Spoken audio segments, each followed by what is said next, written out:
Chapter 13 probability. നമ്മൾ കഴിഞ്ഞ വർഷം +1 പ്രോബബിലിറ്റിയുടെ ഡെഫിനിഷനും അതുമായി ബന്ധപ്പെട്ടുള്ള ചില കാര്യങ്ങളൊക്കെ പഠിച്ചതാണ്. ഈ വർഷം നമുക്ക് പ്രോബബിലിറ്റിയിൽ പഠിക്കാനുള്ളത് കണ്ടീഷണൽ പ്രോബബിലിറ്റി എന്നൊരു ടോപ്പിക്കാണ്. ഈ വർഷത്തെ പ്രത്യേക സാഹചര്യത്തിൽ പരീക്ഷയിൽ നിന്ന് ചില ഭാഗങ്ങൾ ഫോക്കസ് ഏരിയ ആയി പ്രഖ്യാപിച്ചിട്ട് ഉണ്ട്. അതിൽ നിന്നാണ് കൂടുതൽ ചോദ്യങ്ങൾ ഉണ്ടാവുക. അപ്പോൾ അതിൽ ഉൾപ്പെട്ടിട്ടുള്ളത് കണ്ടീഷണൽ പ്രോബബിലിറ്റി എന്ന് പറയുന്ന സെക്ഷനാണ്. അപ്പോൾ നമുക്ക് എന്താണ് കണ്ടീഷണൽ പ്രോബബിലിറ്റി എന്ന് പരിചയപ്പെടാം. അപ്പോൾ അതിനായിട്ട് ഞാനൊരു ചെറിയ എക്സാമ്പിൾ എടുത്തുകൊണ്ട് തുടങ്ങുക. ടോസിങ് 3 കോയിൻസ് എന്ന് പറയുന്ന റാൻഡം എക്സ്പെരിമെൻറ്റ്. നമുക്കറിയാം 3 കോയിൻ ടോസ് ചെയ്യുമ്പോൾ എൻ്റെ സാമ്പിൾ സ്പേസിൽ വരുന്നത് HHT അല്ലേ, 3 ഹെഡ് വരാം, 2 ഹെഡ് ഒരു ടൈലും, അതാണ് HHT, HTH, THH. ഒരു ഹെഡിന് 2 ടൈലും വരാം, അതാണ് HTT, THT, TTH. 3 ടൈലാവാൻ TTT. 8 outcomes ആണുള്ളത്. ഇനി ഞാൻ 2 ഇവൻറ്റുകൾ എടുക്കുകയാണ്. ഒന്ന് എക്സാക്ട്ലി 2 ഹെഡ്സ് ഒബ്റ്റെയിൻഡ് എന്ന് പറയുന്ന ഇവൻറ്റ്, കൃത്യം 3 ഹെഡ്സ് കിട്ടുന്നു എന്ന് പറയുന്ന ഇവൻറ്റ് എടുത്തു. കൃത്യം 3 ഹെഡ് കിട്ടുക എന്ന് പറയുമ്പോഴത്തേക്ക് അതിൽ 3 എണ്ണമാണ് വരിക. HHT വരും, കൃത്യം 3 ഹെഡ് അല്ല, കൃത്യം 2 ഹെഡ്. HHT വരും, HTH വരും, THH വരും. ഇനി ഫസ്റ്റ് കോയിൻ ഷോസ് ടൈൽ എന്ന് പറയുന്ന ഇവൻ്റ് എടുക്കുന്നു. ഫസ്റ്റ് കോയിൻ ടൈൽ, ആദ്യത്തെ കോയിനിൽ ടൈൽ കാണിക്കുന്നു. അപ്പോൾ THH ഉണ്ട്, THT ഉണ്ട്, TTH ഉണ്ട്, TTT ഉണ്ട്. ഇനി നമുക്ക് ഇവിടെ നമ്മൾ കണ്ടല്ലോ ടോട്ടൽ 8 ഔട്ട്കംസാണ്. അതിൽ ഇയിൽ 3 ഔട്ട്കംസും എഫിൽ 4 ഔട്ട്കംസുമാണ്. ഇനി എന്താണ് പ്രോബബിലിറ്റി ഓഫ് ഇ? പ്രോബബിലിറ്റി നമ്മൾ പഠിച്ചത് number of favourable outcome by total number of outcomes എന്നാണ്. ഒരു റാൻഡം എക്സ്പെരിമെൻറ്റിൽ ടോട്ടൽ ഔട്ട്കംസ് എത്ര ഉണ്ടെന്ന് അറിയണം. നമ്മൾ ഏത് ഇവൻറ്റിൻ്റെയാണോ പ്രോബബിലിറ്റി കണ്ടുപിടിക്കാനുള്ളത് അതിന് ഫേവറബിൾ ആയിട്ടുള്ള ഔട്ട്കംസിൻ്റെ എണ്ണം അറിയണം. ഫേവറബിൾ ഔട്ട്കംസിൻ്റെ എണ്ണം ബൈ ടോട്ടൽ ഔട്ട്കംസിൻ്റെ എണ്ണമാണ് പ്രോബബിലിറ്റി. അപ്പോൾ ഈയുടെ പ്രോബബിലിറ്റി എന്ന് പറഞ്ഞാൽ ഇക്ക് ഫേവറബിൾ ആയിട്ടുള്ള ഔട്ട്കംസ് 3 എണ്ണം ഉണ്ട്, ബൈ ടോട്ടൽ 8 എണ്ണം ഉണ്ട്. അപ്പോൾ N of E, number of elements in E by number of elements in S, അതാണ് 3/8. അതുപോലെ പ്രോബബിലിറ്റി ഓഫ് എഫ് എടുത്താൽ എഫിലെ എലമെൻറ്റ്സ് 4 ആണ്, ടോട്ടൽ സാമ്പിൾ സ്പേസിൽ എലമെൻറ്റ്സ് 8 ആണ്. അപ്പോൾ N of F by N of S it is 4/8. ഇനി അപ്പോൾ നമ്മൾ എന്താണ് പ്രോബബിലിറ്റി എന്നുള്ളത് നമുക്കറിയാം. ഇനി മറ്റൊരു സിറ്റുവേഷൻ പരിചയപ്പെടുക. നമ്മൾ റാൻഡം എക്സ്പെരിമെൻറ്റ് നടത്തി, അതായത് 3 കോയിനുകൾ ടോസ് ചെയ്തു. എക്സ്പെരിമെൻറ്റ് നടത്തി കഴിഞ്ഞിട്ട് പറയുകയാണ് എഫ് എന്ന് പറയുന്ന ഇവൻ്റ് ഒക്കർ ചെയ്തിരിക്കുന്നു. എഫ് ഒക്കർ ചെയ്തിരിക്കുന്നു എന്ന് പറഞ്ഞാൽ ഫസ്റ്റ് കോയിൻ ടെയിൽ കാണിക്കുന്നു എന്ന് പറഞ്ഞാൽ ഈ 4 event THH, THT, TTH, TTT, ഈ 4 എണ്ണത്തിൽ ഏതോ ഒരെണ്ണമാണ് ഒക്കർ ചെയ്തിരിക്കുന്നത് എന്നാണ് ഇതിനർത്ഥം. അപ്പോൾ റാൻഡം എക്സ്പെരിമെൻറ്റ് നടത്തി, ദാറ്റ് മീൻസ് 3 കോയിനുകൾ ടോസ് ചെയ്തു, അത് കഴിഞ്ഞിട്ട് റിസൾട്ട് ഉണ്ടായി. ആ റിസൾട്ട് എന്ന് പറയുന്നത് ഫസ്റ്റ് കോയിൻ ഷോസ് ടൈൽ എന്ന് പറയുന്ന ഇവൻറ്റ്, ദാറ്റ് മീൻസ് എഫ് എന്ന് പറയുന്ന ഇവൻറ്റ് ഒക്കർ ചെയ്തിരിക്കുന്നു. എന്നിട്ട് നിങ്ങളോട് ചോദിക്കുകയാണ് എന്താണ് ഈയുടെ പ്രോബബിലിറ്റി. അപ്പോൾ അവിടെ നമ്മൾ നേരത്തെ ചോദിച്ച ചോദ്യത്തിൽ നിന്നൊരു വ്യത്യാസമുണ്ട്. നേരത്തെ നമ്മളോട് ഈയുടെ പ്രോബബിലിറ്റി എന്താണെന്ന് ചോദിച്ചപ്പോൾ ടോട്ടൽ ഔട്ട്കംസ് സാമ്പിൾ സ്പേസിൽ 8 എലമെൻ്റ് ഉണ്ടെന്നും അതിൽ ഈക്ക് ഫേവറബിളായിട്ട് 3 എണ്ണം ഉണ്ടെന്നും അതുകൊണ്ട് ഈയുടെ പ്രോബബിലിറ്റി 3/8, ഫേവറബിൾ ഔട്ട്കംസിൻ്റെ എണ്ണം ബൈ ടോട്ടൽ ഔട്ട്കംസിൻ്റെ എണ്ണം 3/8 എന്നാണ് നമ്മൾ പ്രോബബിലിറ്റി പറഞ്ഞത്. പക്ഷേ ഇവിടെ ആ ചോദ്യത്തിൻ്റെ രീതി ഒന്ന് മാറി. എക്സ്പെരിമെൻറ്റ് നടത്തി കഴിഞ്ഞു, അതിൻ്റെ ഫലമായി എഫ് എന്ന ഇവൻ്റ് ഒക്കർ ചെയ്തു, ദാറ്റ് മീൻസ് ഫസ്റ്റ് കോയിനിൽ ടൈൽ വന്നു, എന്നിട്ടാണ് ഈയുടെ പ്രോബബിലിറ്റി ചോദിക്കുന്നത്. അപ്പോൾ ഇനി നമുക്ക് ഈ മുഴുവൻ സാമ്പിൾ സ്പേസും പരിഗണിക്കേണ്ടതില്ല. കാരണം എഫ് ഒക്കർ ചെയ്തു എന്ന് പറഞ്ഞു, ഫസ്റ്റ് കോയിൻ ടൈൽ വന്നു എന്ന് പറഞ്ഞു. അപ്പോൾ നമ്മൾ എന്ത് ചെയ്താൽ മതി, ഈ എഫിനെ പരിഗണിച്ചാൽ മതി. ടോട്ടൽ ഔട്ട്കംസ് എന്ന് പറയുന്നത് എല്ലാം എടുക്കേണ്ടതില്ല, എഫ് എടുത്താൽ മതി. എന്നിട്ട് ചോദിക്കുന്നു ഈയുടെ പ്രോബബിലിറ്റി. ഇ എന്ന് പറയുന്നത് എക്സാക്ട്ലി 2 ഹെഡ്സ് ഒബ്റ്റെയിൻഡ് എന്ന്. എക്സാക്ട്ലി 2 ഹെഡ്സ് ഒബ്റ്റെയിൻഡിൻ്റെ പ്രോബബിലിറ്റി, കൃത്യം 2 ഹെഡ് കിട്ടുന്നു എന്ന ഇവൻറ്റിൻ്റെ പ്രോബബിലിറ്റി. അപ്പോൾ ആ പ്രോബബിലിറ്റി കാണാൻ ഫേവറബിൾ ഔട്ട്കംസ് ബൈ ടോട്ടൽ ഔട്ട്കംസിൻ്റെ എണ്ണമാണ് പ്രോബബിലിറ്റി. പക്ഷേ ഇവിടെ ടോട്ടൽ ഔട്ട്കംസ് എന്ന് പറയുന്നത് മുഴുവൻ സാമ്പിൾ സ്പേസ് എടുക്കണ്ട, ആ ഒക്കർ ചെയ്തതായി പറയുന്ന ഇവൻറ്റ്, എഫ് ആണ് ഒക്കർ ചെയ്തതായി പറയുന്നത്, ആ ഇവൻറ്റിൽ എത്ര ഔട്ട്കംസ് ഉണ്ട് അത് മാത്രം എടുത്താൽ മതി. അപ്പോൾ അത് 4 എണ്ണമാണ്, THH, THT, TTH, TTT, ആ 4 എണ്ണം, അതാണ് ടോട്ടൽ ഔട്ട്കംസ് ആയിട്ട് നമ്മൾ ഇനി പരിഗണിക്കുന്നത്. കാരണം ഒരു ഇവൻറ്റ് ഒക്കർ ചെയ്ത് കഴിഞ്ഞു എന്ന് പറഞ്ഞതുകൊണ്ട്. എന്നിട്ട് ഈയുടെ പ്രോബബിലിറ്റി ചോദിക്കുമ്പോൾ ഈക്ക് ഫേവറബിളായി, ഏതിലാ, മൊത്തത്തിലല്ല, പിന്നെയോ ഒക്കർ ചെയ്ത് കഴിഞ്ഞു എന്ന് പറയുന്ന ഇവൻ്റുണ്ടല്ലോ എഫ്, അതിൽ ഈക്ക് ഫേവറബിളായിട്ട് എന്തൊക്കെ ഉണ്ട് എന്ന് നോക്കണം. ഇ എന്ന് പറയുന്നത് എക്സാക്ട്ലി 2 ഹെഡ് ഒബ്റ്റെയിൻഡ് ആണ് ഇ. അപ്പോൾ ഈ എഫിനകത്ത് ഈക്ക് ഫേവറബിളായി എന്തൊക്കെയുണ്ട്. ഈ ഫേവറബിളായി 2 ഹെഡ് കിട്ടുന്നു എന്ന് പറയുന്നത് ഒരെണ്ണമേ ഉള്ളൂ, THH മാത്രമേ ഉള്ളൂ. അപ്പോൾ ഫേവറബിൾ ഔട്ട്കംസ് 1, അപ്പോൾ അവിടെ നമ്മൾ പ്രോബബിലിറ്റി പറയുമ്പോൾ 1/4 എന്ന് പറയും. അതായത് എഫ് എന്ന ഇവൻ്റ് ഒക്കർ ചെയ്ത് കഴിഞ്ഞു എങ്കിൽ ഇയുടെ പ്രോബബിലിറ്റി എന്ന് ചോദിക്കുമ്പോൾ എഫ് ഒക്കർ ചെയ്ത് കഴിഞ്ഞു എന്ന് പറയുമ്പോൾ എഫിൽ എത്ര എലമെൻ്റ് ഉണ്ടോ അതാണ് ടോട്ടൽ നമ്പർ ഓഫ് ഔട്ട്കംസ്. ഇനി ഇവിടെ പ്രോബിലിറ്റി ചോദിക്കുമ്പോൾ എഫിനകത്ത് ഇക്ക് ഫേവറബിൾ ആയിട്ട് എത്ര എണ്ണമുണ്ട്, എഫിനകത്ത് ഇക്ക് ഫേവറബിളായി, ദാറ്റ് മീൻസ് എക്സാക്ട്ലി 2 ഹെഡ് കിട്ടുന്നതിന് അനുകൂലമായി ഒരേ ഒരെണ്ണം മാത്രമേ ഉള്ളൂ, THH മാത്രമേ ഉള്ളൂ. അതുകൊണ്ട് അവിടെ ഫേവറബിൾ ഔട്ട്കം 4 ആയി, പ്രോബിലിറ്റി 1/4. ഇപ്പം നമ്മൾ ഈ പറഞ്ഞ പ്രോബിലിറ്റി ഉണ്ടല്ലോ, അതായത് എഫ് ഒക്കർ ചെയ്ത് കഴിഞ്ഞു എങ്കിലുള്ള ഇയുടെ പ്രോബിലിറ്റി, ആ പ്രോബിലിറ്റിയെ വിളിക്കുന്ന പേരാണ് conditional probability of E given F. നോക്കൂ, ഇവിടെ ഇതാ പറഞ്ഞിരിക്കുന്നത്, assume that F had occurred, F occur ചെയ്തതായി അസ്യൂം ചെയ്യുന്നു. On this assumption we find probability of E. അസംഷനെ ബേസ് ചെയ്തുകൊണ്ട് ഈയുടെ പ്രോബിലിറ്റി കാണുന്നു. ഇതിനെ വിളിക്കുന്ന പേരാണ് conditional probability of E given F. അതിൻ്റെ സിമ്പലാണ് പി ഓഫ്, ഇങ്ങനെ എഴുതും, വായിക്കുന്നത് P of E given F എന്നാണ്. അപ്പോൾ P of E given F എന്ന് പറയുമ്പോൾ എഫ് എന്ന ഇവൻ്റ് ഒക്കർ ചെയ്ത് കഴിഞ്ഞിരിക്കുന്നുവെങ്കിലുള്ള ഇയുടെ പ്രോബിലിറ്റിയാണ്. അതാണ് P of E given F. അത് നമ്മൾ കണ്ടുപിടിക്കുന്ന രീതി പറഞ്ഞു. ഇവിടെ ഫേവറബിൾ ഔട്ട്കംസ് ബൈ ടോട്ടൽ ഔട്ട്കംസിൻ്റെ എണ്ണമാണ് പ്രോബിലിറ്റി. പക്ഷേ ടോട്ടൽ ഔട്ട്കം എടുക്കുമ്പോൾ മുഴുവൻ സാമ്പിൾ സ്പേസും എടുക്കേണ്ടതില്ല. എഫ് ഒക്കർ ചെയ്ത് കഴിഞ്ഞു എന്ന് പറയുന്ന എഫ് ഉണ്ടല്ലോ, അതിലെ എലമെൻറ്റുകളുടെ എണ്ണം എടുത്താൽ മതി. അത് നമ്പർ ഓഫ് എലമെൻറ്റ്സിന് എഫ് എടുത്താൽ മതി. പിന്നെയോ ഇക്ക് ഫേവറബിൾ ആയിട്ടുള്ള ഔട്ട്കംസ്, ഇവിടെയാണ് പ്രോബിലിറ്റി. അപ്പോൾ ഇക്ക് ഫേവറബിൾ ആയിട്ടുള്ള ഔട്ട്കംസ് എവിടെ നിന്നാണ്? മൊത്തം സാമ്പിൾ സ്പേസിൽ നിന്നല്ല. പിന്നെയോ ഈ എഫിനകത്ത്. അപ്പോൾ എഫിനകത്ത് ഇക്ക് ഫേവറബിൾ ആയിട്ടുള്ള ഔട്ട്കംസ്, അതാണ് number of elements in F which are favourable to E എടുത്താൽ മതി. എന്നിട്ട് number of elements in F which are favourable to E by number of elements in F. അതാണ് conditional probability of E given F എന്ന് പറയുന്നത്. ഈ number of elements in F which are favourable to E, എഫിനകത്ത് ഇക്ക് favourable ആയിട്ടുള്ള outcomes എന്ന് പറയുമ്പോൾ അത് എഫിലും ഉണ്ടാവണം, ഇയിലും ഉണ്ടാവണം, രണ്ടിലും ഉണ്ടാവണം. ദാറ്റ് മീൻസ് ഈ ഇൻ്റർസെക്ഷൻ എഫിൽ ഉണ്ടാവണം. അപ്പോൾ അതിന് നമുക്ക് number of elements in E intersection F എന്ന് പറയാം by number of elements in F. ഇതാണ് കണ്ടീഷണൽ പ്രോബിലിറ്റിയുടെ ഫോർമുലയായി വരിക. N of E intersection F by N of S. നമുക്കറിയാം ഒരു ഫ്രാക്ഷൻ്റെ ന്യൂമറേറ്ററിനെയും ഡിനോമിനേറ്ററിനെയും ഒരേ നമ്പർ കൊണ്ട് മൾട്ടിപ്ലൈ ചെയ്താൽ ഫ്രാക്ഷൻ്റെ വാല്യൂ മാറുന്നില്ല, ഒരേ നമ്പർ കൊണ്ട് ഡിവൈഡ് ചെയ്താൽ ഫ്രാക്ഷൻ്റെ വാല്യൂ മാറുന്നില്ല. അതുകൊണ്ട് എൻ ഓഫ് എസ് കൊണ്ട്, number of elements sample space കൊണ്ട് ഇവിടെയും ഡിവൈഡ് ചെയ്യുന്നു, താഴെയും ഡിവൈഡ് ചെയ്യുന്നു. അപ്പോൾ എന്ത് കിട്ടുന്നു? N of E intersection F by N of S by N of F by N of S. ഇതിൽ n of E intersection F by N of S, number of elements in E intersection F by number of elements in S എന്ന് പറഞ്ഞാൽ അത് E intersection എഫിൻ്റെ പ്രോബിലിറ്റിയാണ്. ഇനി n of F by N of S എന്ന് പറഞ്ഞാൽ അത് എഫിൻ്റെ പ്രോബിലിറ്റിയാണ്. അപ്പോൾ P of E intersection F by P of F എന്ന് കിട്ടി.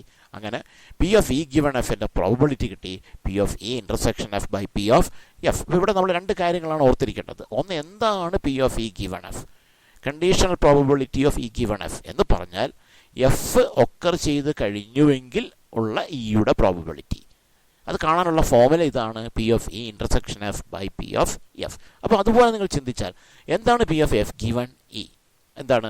ഇ ഒക്കർ ചെയ്ത് കഴിഞ്ഞു അപ്പോഴുള്ള എഫിൻ്റെ പ്രോബിലിറ്റി. നമ്മളതിനെ P of F given E എന്ന് എഴുതുന്നു. അപ്പോൾ അതിൻ്റെ ഫോർമുല എന്താവും? P of E intersection F by P of E. ഇനി ഇവിടെ ഒന്ന് ക്രോസ് മൾട്ടിപ്ലൈ നോക്കിയേ. ക്രോസ് മൾട്ടിപ്ലൈ ചെയ്താൽ നമുക്കിങ്ങനെ കിട്ടും, P of E intersection F is equal to P of F into P of E given F. ഇവിടെ cross multiply ചെയ്താലോ P of E intersection F is equal to P of E into P of F given E. രണ്ട് രീതി കിട്ടും. P of E intersection F is equal to P of F into P of E given F എന്നോ അല്ലെങ്കിൽ P of E into P of F given എന്നോ പറയാം. ഈ തിയറത്തെ അറിയപ്പെടുന്നത് multiplication theorem എന്നാണ്. ഇനി നമ്മൾ കണ്ട എക്സാമ്പിൾ ഒന്നുകൂടി ഒന്ന് പരിഗണിക്കുക. എന്താണ്? ടോസിങ് 3 കോയിൻസ് എക്സ്പെരിമെൻ്റ് എടുത്തു. എക്സാക്ട്ലി 2 ഹെഡ്സ് ഒബ്റ്റെയിൻഡിന് എന്നും ഫസ്റ്റ് കോയിൻ ഷോസ് ടെയിലിന് എഫ് എന്ന് ഡിനോട്ട് ചെയ്തു. അപ്പോൾ നമ്മൾ കണ്ടു ഇയുടെ പ്രോബിലിറ്റി 3/8 ആണെന്നും എഫിൻ്റെ പ്രോബിലിറ്റി 4/8 ആണെന്നും കണ്ടു. അതിനുശേഷമാണ് നമ്മൾ എന്തെടുത്തത്? P of E given F. എങ്ങനെ പി ഓഫ് ഇ ഗിവൺ എടുത്തത്? എഫ് ഒക്കർ ചെയ്ത് കഴിഞ്ഞു എന്ന അസംഷനിലുള്ള ഇയുടെ പ്രോബിലിറ്റി, അതാണ് P of E given F. അത് നമുക്ക് 1/4 എന്ന് കിട്ടി. അപ്പോൾ ഒരു കാര്യം ശ്രദ്ധിക്കൂ, ഇയുടെ പ്രോബിലിറ്റി 3/8 ആയിരുന്നു. പക്ഷേ P of E given F എടുത്തപ്പോൾ 1/4 ആയി. ഞാൻ പറഞ്ഞല്ലോ, P of E given F എന്ന് പറഞ്ഞാൽ എഫ് ഒക്കർ ചെയ്ത് കഴിഞ്ഞപ്പോഴുള്ള ഇയുടെ പ്രോബിലിറ്റിയാണ്, അത് 1/4 ആണ്. പക്ഷേ നേരത്തെ ഇയുടെ പ്രോബിലിറ്റി 3/8 ആയിരുന്നു. പക്ഷേ ഇ ഗിവൺ എഫ് എടുത്തപ്പോൾ, ദാറ്റ് മീൻസ് എഫ് ഒക്കർ ചെയ്ത് കഴിഞ്ഞപ്പോഴുള്ള ഇയുടെ പ്രോബിലിറ്റി 1/4 ആയി. എന്താ ഇതിൻ്റെ അർത്ഥം?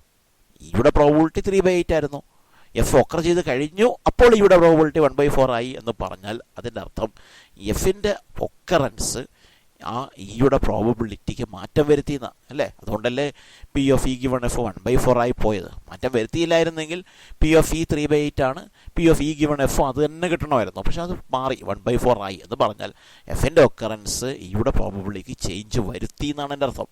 എന്നാൽ നമുക്ക് ഏതെങ്കിലും ഒരു സാഹചര്യത്തിൽ പി ഓഫ് ഇക്ക് ഒരു വാല്യൂ കിട്ടി, പി ഓഫ് ഇ ഗിവൺ എഫിനും അതേ വാല്യൂ തന്നെ കിട്ടി. That means P of E given F P of ഇക്ക് ഈക്വൽ ആയി എന്ന് കരുതുക.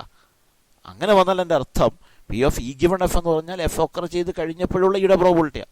അത് പി ഓഫ് ഇക്ക് തുല്യമായി, ഈയുടെ പ്രോബിലിറ്റിക്ക് തുല്യമായി എന്ന് പറഞ്ഞാൽ അതിൻ്റെ അർത്ഥം എഫിൻ്റെ ഒക്കറൻസ് ഈയുടെ പ്രോബിലിറ്റിക്ക് മാറ്റമൊന്നും വരുത്തിയില്ലെന്ന്. നമ്മുടെ ഇവിടുത്തെ എക്സാമ്പിളിൽ എഫിൻ്റെ ഒക്കറൻസ് ഈയുടെ പ്രോബിലിറ്റിക്ക് മാറ്റം വരുത്തി. എന്നാൽ ഇത് രണ്ടും ഈക്വൽ ആവുന്ന ഒരു സിറ്റുവേഷൻ ഉണ്ടെങ്കിൽ, ഏതെങ്കിലും ഒരു കേസിൽ ഈ പി ഓഫ് ഇ ഗിവൺ എഫും പി ഓഫ് ഇയും ഈക്വൽ ആയാൽ അതിൻ്റെ അർത്ഥം ഈയുടെ ഒക്കറൻസ് അല്ലെങ്കിൽ എഫിൻ്റെ ഒക്കറൻസ് ഈയുടെ പ്രോബിലിറ്റിയെ ബാധിച്ചില്ല എന്നാണ്. അങ്ങനെ വരുമ്പോൾ നമ്മൾ ആ രണ്ട് ഇവൻറ്റുകൾക്കൊരു പേര് പറയും, അതാണ് ഇൻഡിപെൻഡൻറ്റ് ഇവൻറ്റ്സ്. അതാണ് if occurrence of one event do not affect the probability of occurrence of the other event, then the events are called independent. അപ്പോഴാണ് ഇവൻറ്റ്സിനെ ഇൻഡിപെൻഡൻറ്റ് ഇവൻറ്റ്സ് എന്ന് പറയുന്നത്. അപ്പോൾ ഇൻഡിപെൻഡൻറ്റ് ഇവൻറ്റ്സിനെ എങ്ങനെ ഡിഫൈൻ ചെയ്യാം? ഇങ്ങനെ ഡിഫൈൻ ചെയ്യാം, two events are called independent if എന്താണ് P of E given F is equal to P of E or P of F given E is equal to P of F. P of E given F means F occur ചെയ്ത് കഴിഞ്ഞപ്പോഴുള്ള ഈയുടെ probability അത് E of E തന്നെയാണ്. P of F given E means E occur ചെയ്ത് കഴിഞ്ഞുള്ള എഫിൻ്റെ probability അത് P of F തന്നെയാണ്. ഇങ്ങനൊരു സിറ്റുവേഷൻ വന്നാൽ ആ ഇവൻറ്റുകളെ നമ്മൾ ഇൻഡിപെൻഡൻറ്റ് ഇവൻറ്റ്സ് എന്ന് വിളിക്കും. ഇനി നമ്മൾ നേരത്തെ ഒരു മൾട്ടിപ്ലിക്കേഷൻ തിയറം പഠിച്ചായിരുന്നല്ലോ. എന്തായിരുന്നു? P of E intersection F is equal to P of F into P of E given F. അതുപോലെ P equal to P of E into P of F given E. നമ്മളിപ്പോൾ independent events പഠിച്ചല്ലോ. Independent ഇവൻറ്റ്സിൽ P of E given F എന്ന് പറഞ്ഞാൽ P of E ആ. അപ്പോൾ P of F into P of E എന്നാവും. ഇവിടെ അത് തന്നെയാണ്. P of F given E എന്ന് പറയുന്നത് പി ഓഫ് എഫ് ആ. അപ്പോൾ P of E into P of F. അപ്പോൾ എന്ത് സംഭവിക്കും? P of E intersection F is equal to P of E into P of F എന്നാവും എപ്പോൾ ഇൻഡിപെൻഡൻ്റ് ആണെങ്കിൽ. അപ്പോൾ മൾട്ടിപ്ലിക്കേഷൻ തിയറം ഇങ്ങനെയാണ്. P of E intersection F is equal to P of E into P of F given E or P of F into P of E given F. If E and F are independent എന്താ സംഭവിക്കുന്നു? ഇതിന് P of F given Eക്ക് വരെ P of F കൊടുക്കുന്നു, P of E given F വരെ P of E കൊടുക്കുന്നു. അപ്പോൾ P of E intersection F is equal to P of E into P of F എന്ന് മാറി. ഇവിടെ ഒരു കാര്യം ആലോചിക്കുക. ഇത് ഇൻഡിപെൻഡൻറ്റ് ഇവൻറ്റുകളുടെ മൾട്ടിപ്ലിക്കേഷൻ തിയറമാണിത്. അതായത് രണ്ട് ഈ intersection F E and F എന്ന് വന്നു കഴിഞ്ഞാൽ അത് രണ്ട് ഇൻഡിപെൻഡൻ്റ് ആയിട്ടുള്ള ഇവൻറ്റുകളാണെങ്കിൽ നമുക്ക് എളുപ്പം പ്രോബിലിറ്റി കണ്ടുപിടിക്കാം. ഈയുടെ പ്രോബിലിറ്റി ഇൻറ്റു എഫിൻ്റെ പ്രോബിലിറ്റി. ദാറ്റ് മീൻസ് ഇൻഡിപെൻഡൻറ്റ് ഇവൻറ്റുകൾ ആൻഡ് ഉപയോഗിച്ച് അല്ലെങ്കിൽ ഇൻ്റർസെക്ഷൻ ഉപയോഗിച്ച് കണക്ട് ചെയ്താൽ അതിൻ്റെ പ്രോബിലിറ്റി കാണാൻ ഈ പ്രോബിലിറ്റികൾ തമ്മിൽ മൾട്ടിപ്ലൈ ചെയ്താൽ മതി എന്നാണ് അതിൻ്റെ അർത്ഥം. ഇപ്പോൾ നമ്മൾ ഒരു കാര്യം കൂടെ, നമ്മളിപ്പോൾ എന്താണ് ഇൻഡിപെൻഡൻറ്റ് ഇവൻറ്റ്സ് എന്നാണ് നമ്മൾ പഠിച്ചത്. നമ്മൾ കഴിഞ്ഞ വർഷം മ്യൂച്വൽ എക്സ്ക്ലൂസീവ് ഇവൻറ്റ്സ് പഠിച്ചിട്ടുണ്ട്. എന്തായിരുന്നു mutual exclusive events? Mutual exclusive events എന്ന് പറഞ്ഞാൽ ഇപ്പോൾ എ ഇൻ്റർസെക്ഷൻ ബി ഈസികളുടെ നൾ സെറ്റ് വന്നാൽ ആ ഇവൻറ്റുകളെ വിളിക്കുന്ന പേരാണ് മ്യൂച്വൽ എക്സ്ക്ലൂസീവ്. എന്ന് പറഞ്ഞാൽ എയ്ക്കും ബിക്കും കോമൺ എലമെൻറ്റ് ഇല്ലയെന്ന്. എന്ന് പറഞ്ഞാൽ എയ്ക്കും ബിക്കും ഒരുമിച്ച് ഒക്കറിയാൻ പറ്റില്ല എന്ന്. ദാറ്റ് മീൻസ് എയുടെ ഒക്കറൻസ് ബിയുടെ ഒക്കറൻസിനെ തടയുന്നു, തിരിച്ച് ബിയുടെ ഒക്കറൻസ് എയുടെ ഒക്കറൻസിനെയും തടയുന്നു. അത്തരം ഒരു സന്ദർഭത്തിൽ ആ ഇവൻറ്റുകളെ വിളിക്കുന്ന പേരാണ് മ്യൂച്വലി എക്സ്ക്ലൂസീവ് ഇവൻറ്റ്സ്, ഒരുമിച്ച് ഒക്കറിയാൻ പറ്റാത്ത ഇവൻറ്റ്. അപ്പോൾ ഒരു കാര്യം നിങ്ങൾ ആലോചിച്ച് നോക്കിയേ, ഒരുമിച്ച് ഒക്കറിയാൻ പറ്റത്തില്ല എന്ന് പറഞ്ഞാൽ എ ഒക്കർ ചെയ്താൽ ബി ഒക്കർ ചെയ്യത്തില്ല എന്ന് പറഞ്ഞാൽ എ ഒക്കർ ചെയ്താൽ ബിയുടെ പ്രോബിലിറ്റി 0 ആയി പോകും. തിരിച്ച് ബി ഒക്കർ ചെയ്താൽ എ ഒക്കർ ചെയ്യത്തില്ല. ദാറ്റ് മീൻസ് ബി ഒക്കർ ചെയ്താൽ എയുടെ പ്രോബിലിറ്റി 0 ആവും. ദാറ്റ് മീൻസ് എയുടെ പ്രോബിലിറ്റി എയുടെ ഒക്കറൻസ് ബിയുടെ പ്രോബിലിറ്റിയെ ബാധിക്കുന്നു, ബിയുടെ ഒക്കറൻസ് എയുടെ പ്രോബിലിറ്റിയും ബാധിക്കുന്നു. ദാറ്റ് മീൻസ് എയും ബിയും ഇൻഡിപെൻഡൻ്റ് അല്ല. അപ്പോൾ മ്യൂച്വലി എക്സ്ക്ലൂസീവ് ഇവൻറ്റുകൾ ഒരിക്കലും ഇൻഡിപെൻഡൻ്റ് ആയിരിക്കില്ല. അതുപോലെ തിരിച്ചും ഇൻഡിപെൻഡൻ്റ് ഇവൻറ്റുകൾ മ്യൂച്വലി എക്സ്ക്ലൂസീവുമായിരിക്കില്ല. ഇനി അതൊരു പ്രധാനപ്പെട്ട ഒരു കാര്യമാണ്. Mutually exclusive events are not independent. അതുപോലെ independent events are not mutually exclusive. ഇനി നമ്മളിപ്പോൾ ഇൻഡിപെൻഡൻറ്റ് പരിശോധിക്കുന്ന രീതി മനസ്സിലായി. P of E intersection F is equal to P of E into P of F എന്ന് കിട്ടിയാൽ ആ ഇവൻറ്റുകളെ ഇൻഡിപെൻഡൻ്റ് എന്ന് വിളിക്കും. ഇൻഡിപെൻഡൻ്റ് ആണെന്ന് പരിശോധിക്കാൻ പറഞ്ഞാൽ നമ്മൾ ചെയ്യുന്നതാണ്. നമ്മൾ പി ഓഫ് ഇ കണ്ടുപിടിക്കും, പി ഓഫ് എഫ് കണ്ടുപിടിക്കും, then P of E into P of F കണ്ടുപിടിക്കും. അതേപോലെ P of E intersection F കണ്ടുപിടിക്കും. ഇത് രണ്ട് ഈക്വലായി വന്നാൽ ഇൻഡിപെൻഡൻ്റ് ആണെന്ന് പറയും. ഇപ്പോൾ നമ്മൾ രണ്ട് ഇവൻറ്റുകളുടെ ഇൻഡിപെൻഡൻസ് ആണ് പഠിച്ചത്. എന്നാൽ 3 ഇവൻ്റ് ആണെങ്കിൽ ഇപ്പോൾ ഇ എഫ് ജി ആ ഇൻഡിപെൻഡൻ്റ് എന്ന് വിളിക്കണമെങ്കിൽ 4 കണ്ടീഷൻസ് സാറ്റിസ്ഫൈ ചെയ്യണം. അതൊന്ന് P of E intersection F is equal to P of E into P of F. 2 P of F intersection G is equal to P of F into P of G. 3 P of E intersection G is equal to P of E into P of G. 4 P of E intersection F intersection G is equal to P of E into P of F into P of G. ഈ 4 കണ്ടീഷനുകൾ satisfy ചെയ്യുമ്പോഴാണ് ഈ 3 event E F and G independent എന്ന് വിളിക്കുന്നത്. എന്നാൽ ഇതിൽ ആദ്യത്തെ 3 condition satisfy ചെയ്തു എന്ന് വിചാരിക്കുക, 4ാമത്തെ സാറ്റിസ്ഫൈ ചെയ്തില്ല എന്ന് വിചാരിക്കുക. അപ്പോൾ P of E intersection F P of E into P of F എന്ന് പറഞ്ഞാൽ ഇയും F independent. P of F intersection G P of F into P of G എന്ന് പറഞ്ഞാൽ എഫും ജിയും independent. P of E intersection G is equal to P of E into P of G എന്ന് പറഞ്ഞാൽ ഇയും ജിയും ഇൻഡിപെൻഡൻ്റ്. അപ്പോൾ ആദ്യത്തെ 3 കേസിൻ്റെ അർത്ഥം E and F R independent, F and G R independent, E and G R independent. That means 2 എണ്ണം വീതം എടുത്താൽ ഇൻഡിപെൻഡൻ്റ് ആവും. അതിനെ നമ്മൾ വിളിക്കുന്ന പെയർ വൈസ് ഇൻഡിപെൻഡൻ്റ് എന്നാണ്.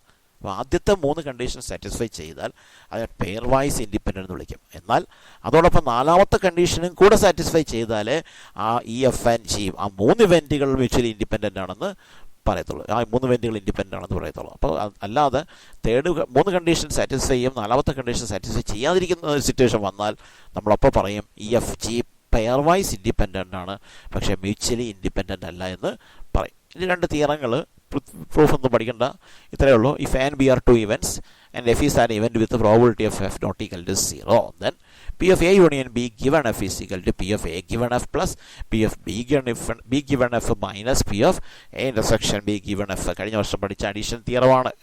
അഡീഷൻ തിയറം എങ്ങനെ പഠിച്ചിട്ടുള്ളത്? P of A union B equal to P of A plus P of B minus P of A intersection ഇതാ. അത് കണ്ടീഷൻ പ്രോബബിലിറ്റിയിലേക്ക് മാറിയപ്പോൾ P of A union B given f is equal to P of A given f plus P of B given f minus P of A intersection B given f എന്നായി. ഒരു theorem കൂടി proof പറയണ്ട. P of E complement, നമ്മൾ P of E complement പഠിച്ചിട്ടുണ്ട് 1 minus P of E എന്ന്. ഇവിടെ P of E complement given F is equal to 1 minus P of E given F. അപ്പോൾ ഇത്രയാണ് പ്രോബബിലിറ്റിയുടെ ഈ കണ്ടീഷണൽ പ്രോബബിലിറ്റിയും ഇൻഡിപെൻഡൻറ്റ് ഇവൻസുമായി ബന്ധപ്പെട്ടുള്ള തിയറി പാർട്ട് ഇത്രയുമാണ്. ഇതിൻ്റെ നന്നായിട്ട് കണ്ടെന്ന് പഠിക്കുക. അതിനുശേഷം ഇതിൻ്റെ പ്രോബ്ലംസ് അടുത്ത ക്ലാസ്സിൽ നമുക്ക് ഡിസ്കസ് ചെയ്യാം. ഓക്കെ.